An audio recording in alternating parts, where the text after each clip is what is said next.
Darn Report, special edition, breaking news edition. Bobby Manning here with Nicholas Joso. He's back.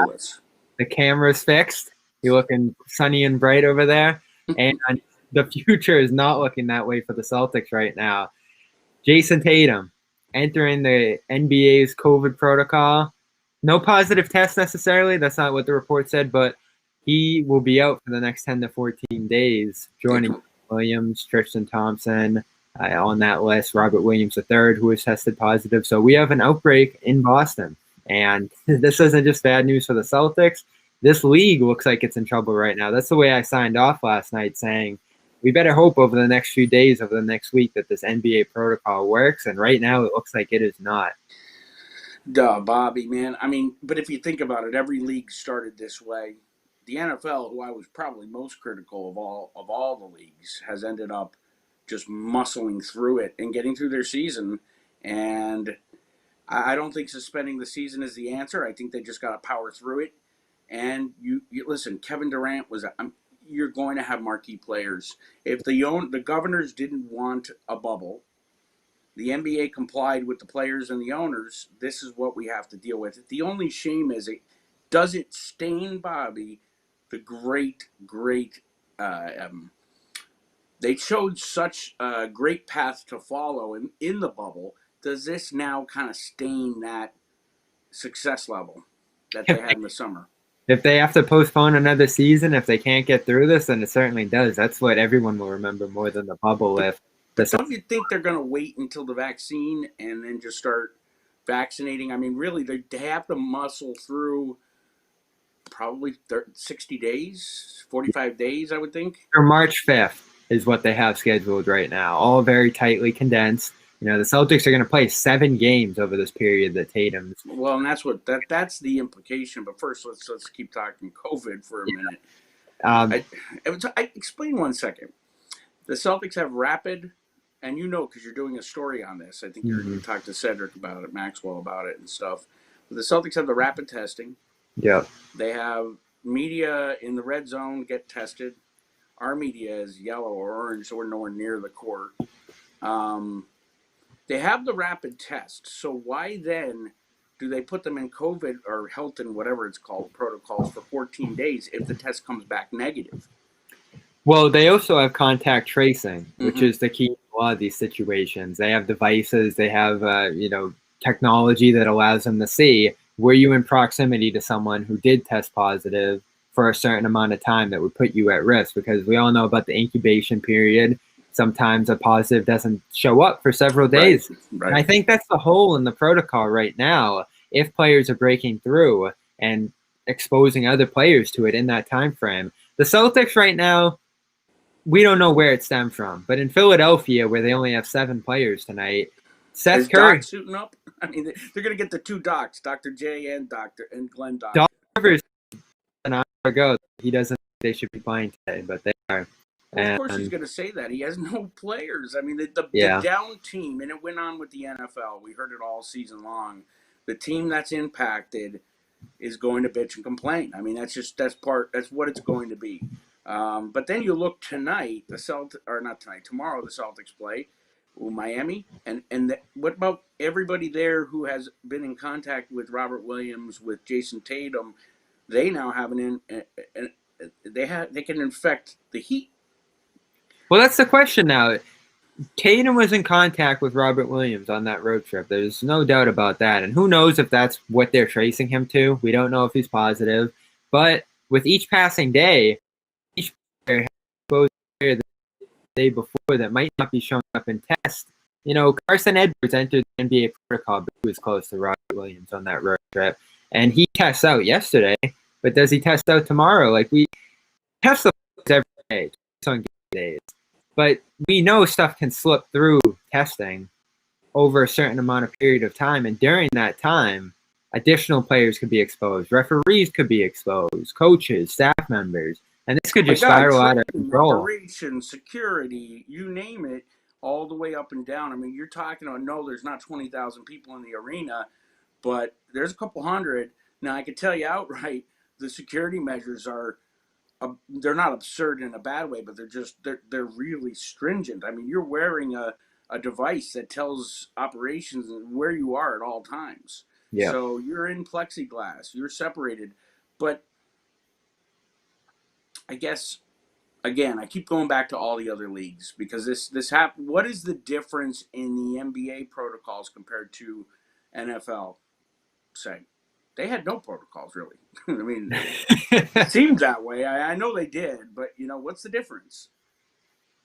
The key difference between the two leagues is the NFL has what, upwards of 70 players on their roster, and the NBA on a night where COVID your roster like the Sixers are now, you're down to 7 players, and unless the Sixers are going to forfeit, which they're not, you're going to have Mike Scott be active but unable to play technically, just so they can power through this without having to forfeit the game. And the NBA is saying to them, we're not rescheduling this. We got to power through. Well, we got to get this done because of competitive advantage, which I don't think should be the priority right now. There's going to be no competitive advantage this year. In fact, we just did a segment the other day about how Toronto's playing in Tampa. How's that not a competitive disadvantage? Dude, I mean, I got to tell you, that Toronto thing is a whole other story. But I was talking to Max yesterday, and it's, if an asterisk belonged anywhere in the last 2 seasons, it's this season.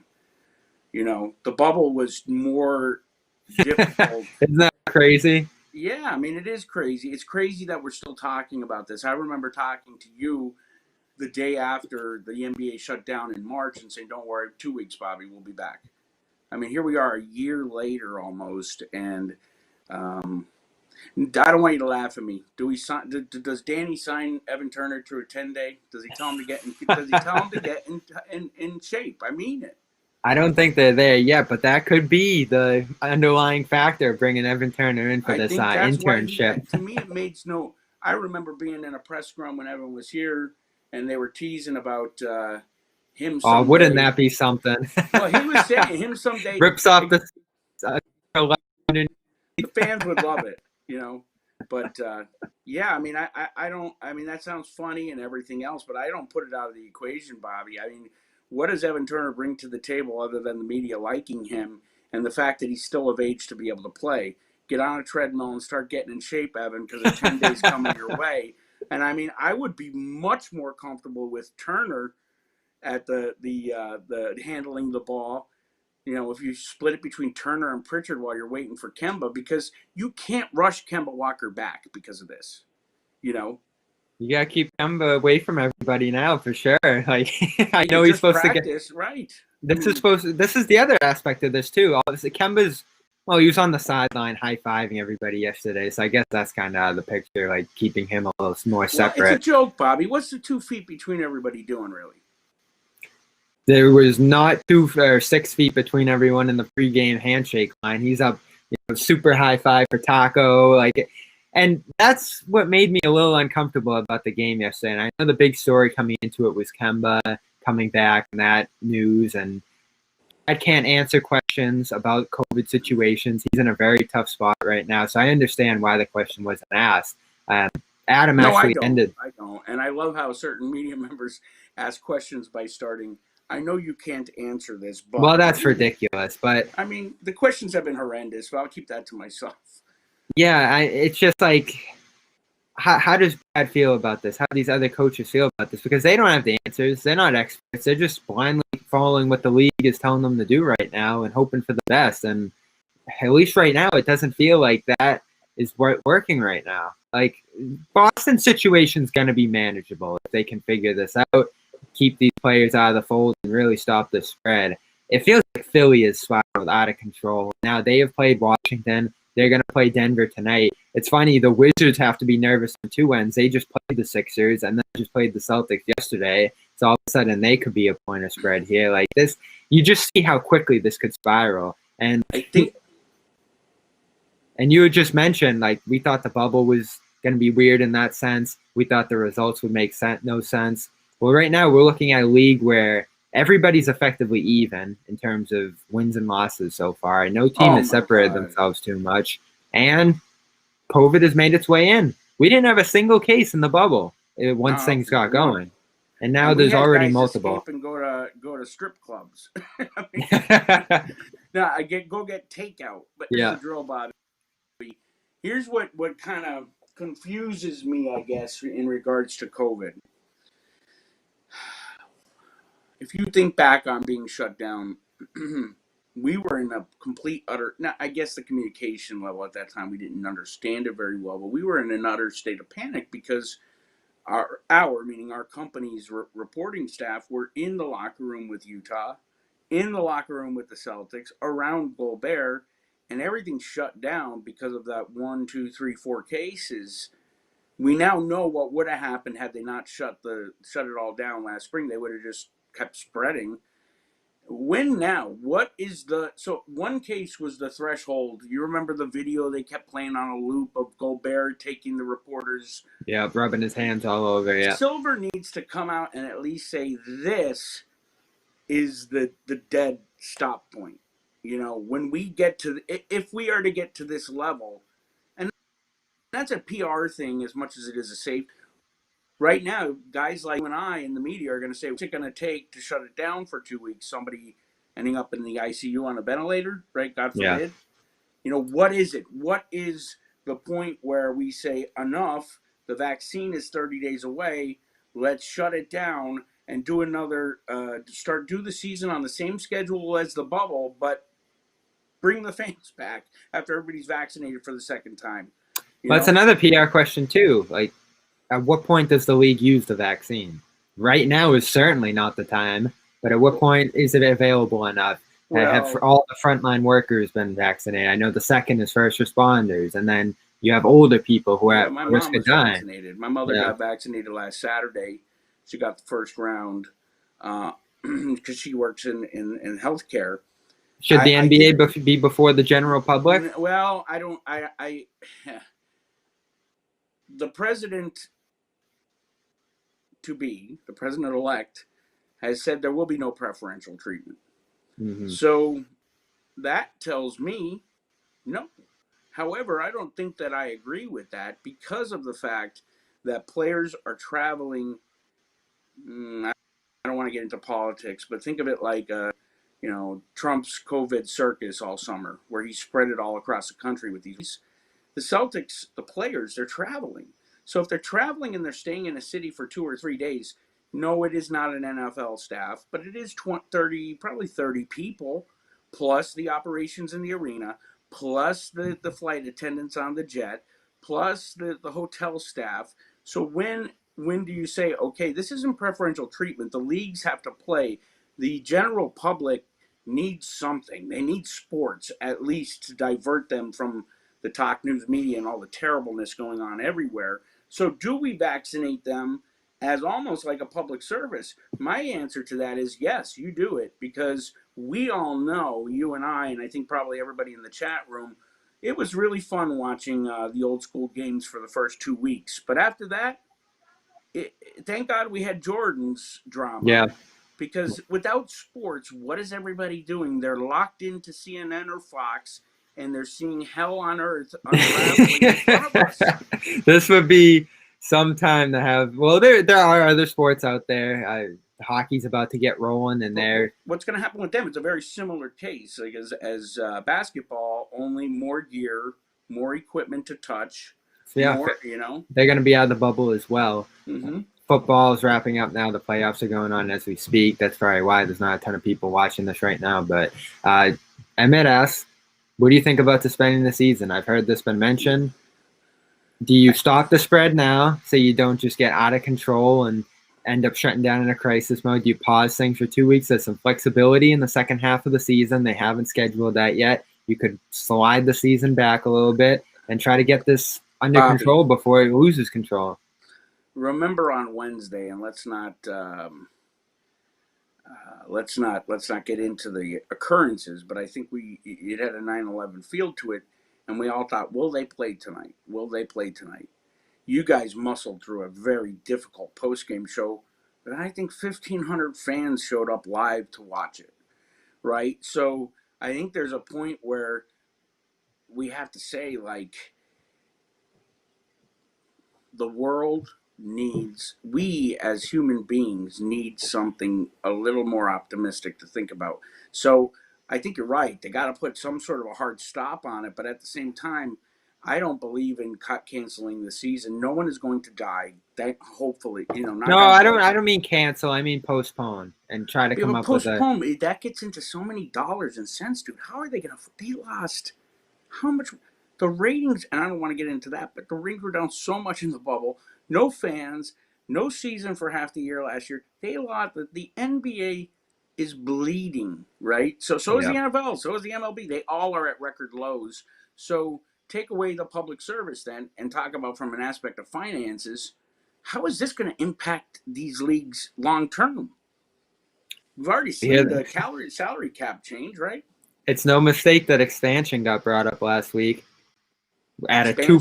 $2.3 billion price tag to join the league. Yep, they're talking about adding 2 teams to the league. I would And not. If anything, I think contraction is the way to go. I mean, if David that would Stern was be still alive, happening. I think otherwise, but not with the current situation. Well, they And could add five billion off the bat. Now, Mark Cuban had mentioned that too, that they got to come up with a price tag that could actually benefit the league now and not just be a loan given back to that team through revenue sharing. And 2.3 billion could be that price tag that what Seattle and Las Vegas would be the spots reasonably. So that's what we're seeing right now in terms of these Seattle teams. needs a team.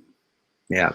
So I think And we've we hit need to on. protect Toronto, Bobby, because first of all, their fan base is so viral, similar to Portland and Seattle, but also, I mean, that's your fan club, dude. Like, we can't lose Toronto. We'd lose half your fans. It's a great fan base, great Oh, they're very franchise, similar to us. history. No, they're one of the best in the last 20, 30 years. They have a championship 2 years ago. Not too many teams can say that.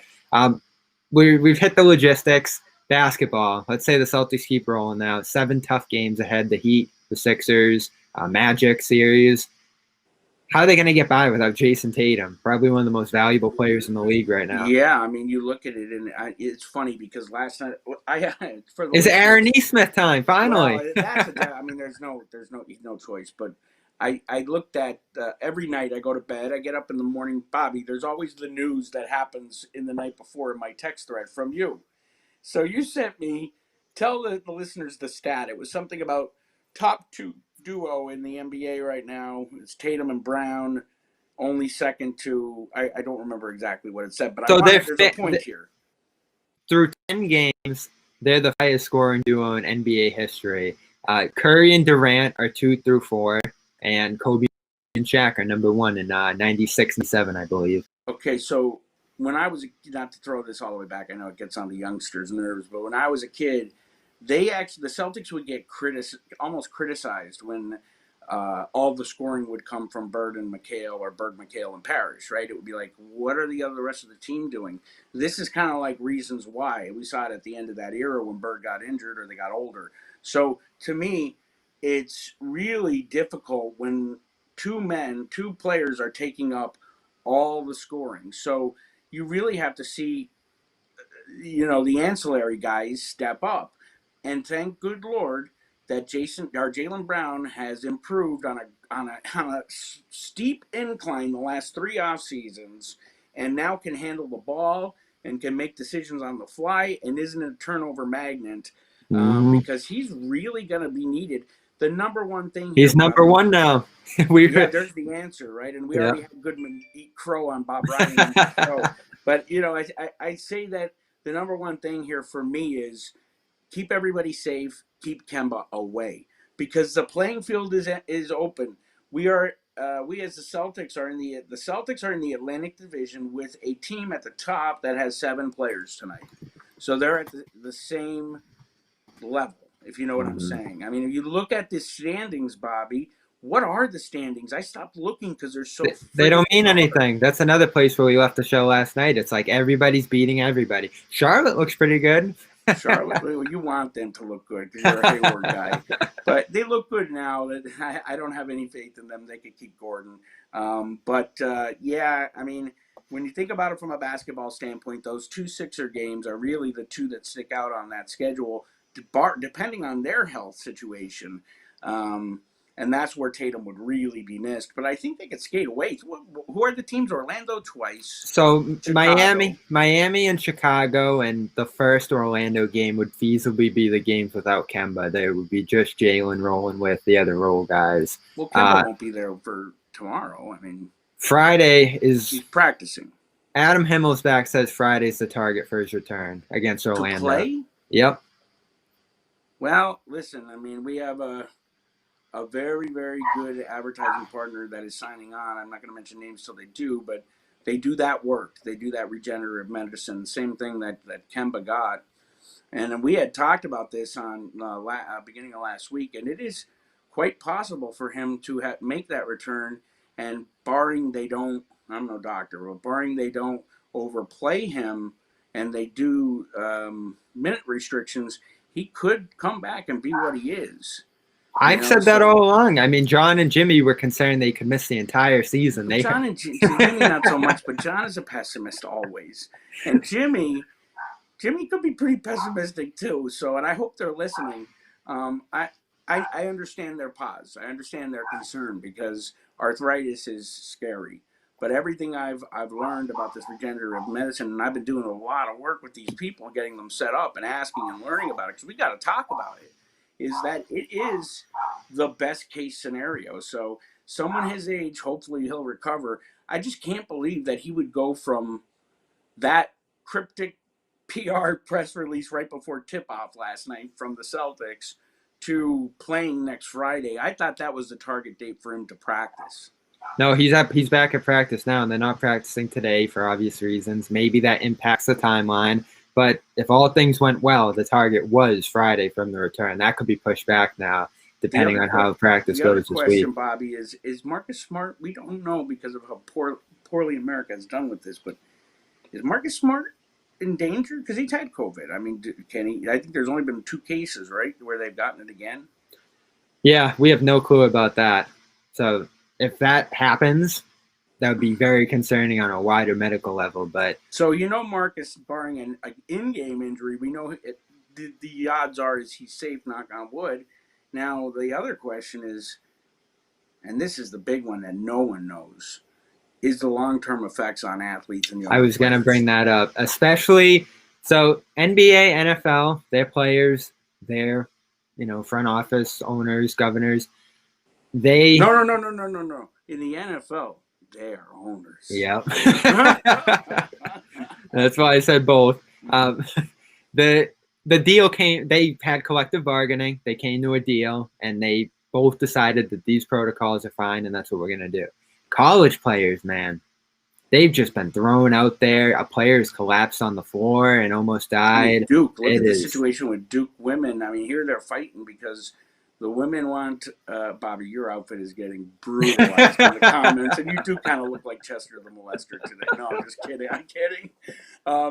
No, the Duke has been, and that's our girl. That's what Carol Lawson. Yep. Yeah, and they canceled the whole season. Get credit to them.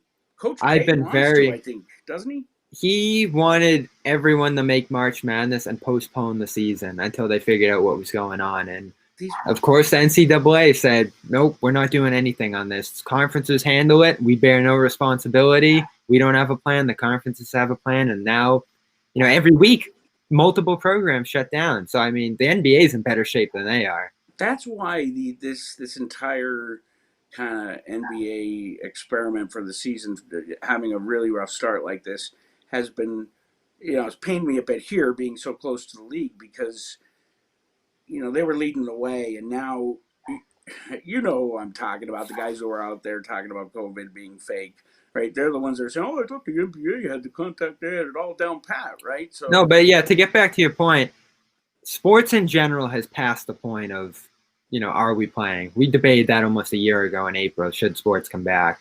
And thankfully, thank the Lord, there's been no deaths across sports, period, so far. It seems everyone tells us in the comments all the time the death rate of COVID is pretty low, but there's still that question. What's the lasting effects on athletes in particular? Cam Newton this year, big issues throwing mechanically. Evan Lazar breaks all that stuff down for us, but what was the impact of him contracting COVID early in the year? Russell Westbrook, guys like that, yeah. Certain people have taken a hit. Bobby, it really, to me, is not going to be known maybe until these guys even retire. We don't know how long the impacts of this are. And let's be frank, regardless of who is leading the country administration-wise, they're never going to tell us everything because they don't want panic, right? So we just don't know. It could be no long-term effects, or it could affect them for the rest of their lives. All I know is Marcus Smart, and this is speculation, listeners, but prior to, remember he had the eye problems the year before? Yep. I think COVID was, and they're saying COVID, your sensory is off. Your scent, your taste, your seeing, your sight in some cases. Could have been here a long time ago. We don't know. I do know Sloan Conference was one of them that brought it in March. I mean, I remember saying to you, this is that damn Sloan Conference brought it with them. But, you know, all we can do is cross our fingers. And if you're asking me, an ESPN alert just went off. If you're asking me, Celtics? No, it wasn't. It was about college basketball, football. If you're asking me, you muscle through it. You level the playing field. That's what they're gonna do for now. Yeah. And I think he's right. But Adam Silver, I think one of the issues where he has maybe failed, I don't know, maybe in question, is this CIA closed lid, classified to talk about things. I mean, I think in these type situations, you need to be as transparent as possible. You need to answer questions that are relevant to. Should he be answering questions every week? That's a big question. His coaches are doing it instead. Yeah. The coaches, if they're not allowed to talk, Adam Silver should get out into a press conference every week on a Friday and answer all the media's questions, because you're not just talking about health of players, which and I would say in some cases probably their privacy, but you're talking about fans, and in some cases the fans are very young, and it's scary. You know, you hear, if you're a 10-year-old and you hear your hero Jayson Tatum has COVID. Hey, listen, I remember when Magic got AIDS, we all thought he was going to HIV. We all thought he was going to die. So there's a certain amount of, if you're not going to be transparent, you're going to allow for rumors and speculation. We know that's where we are with, like, does Tatum even have it? That's the question. And there is some level of privacy here with health that's understandable, but I don't think transparency is balanced. Yeah, I mean, I think that Tatum. Well, that's a law. That's federal law. Yeah, it's a HIPAA law. But I think in this case, you should be encouraged to talk about it. I mean, look at you. Listen, I don't know everything that's going on behind the scenes in the league office. We don't know the discussions or the ramifications. But as an outsider looking in, I think the more transparent you are, the less apt you are to have propaganda, controversy, and bad PR. So here's where we stand. Here's where we stand. Tatum, Tristan Thompson, Grant Williams, and Robert Williams III. Robert Williams, Tatum sound like more on a 10 to 14 day time frame. Grant Williams, Tristan Thompson, 7 days starting yesterday. So their return could be imminent at some point here if they continue to test negative. The 76ers are planning to play with 7 players tonight. Mike Scott will sit on the bench but not be available to play to avoid a forfeit, which is where we stand. Ben Simmons, Joel Embiid out for injury is the word. The Sixers stayed in a hotel all last night, had multiple tests, made it to Philadelphia where they're going to play Denver tonight, which is just amazing. So we'll see where this goes. This could keep unraveling further. Brad Stevens spoke about this before. We'll end with that. But Nick, one more point? Yeah, one more point is that, somebody in the chat said hopefully Deuce is okay, and for sure we pray that he is. And while I was saying that, I forgot what my point was, so just roll Brad. How's that? All right, we'll see you tomorrow, guys. If there's a game, 7 o'clock, Heat, Celtics in Boston. And here's Brad on COVID. Was there any discussion at all about maybe not playing tonight, and are you comfortable kind of where things stand now? The NBA goes through a incredibly detailed, program when there are any concerns at all, and so they basically relive the last few days of your time all together And I know they do that with every team. It's a long, arduous task for our people that are in charge of all of our protocols and following all the protocols, and for all the people at the league. And that is, those people are putting in a lot of time and effort, and they are the experts. So I listen to them, and they tell me what we can and can't do. And, I do think I'm like, the reality is that, we know that this is rampant right now. And we're doing everything we can, as I've said before, to prevent it. And it's still, going to find its way into the league and to the travel parties. And so we're all assuming some level of risk. And I think we accept that. And at the same time, we trust that the people in charge have health and safety as the number one priority. And if it becomes too much, that, that'll be somebody else's decision who is an expert at it.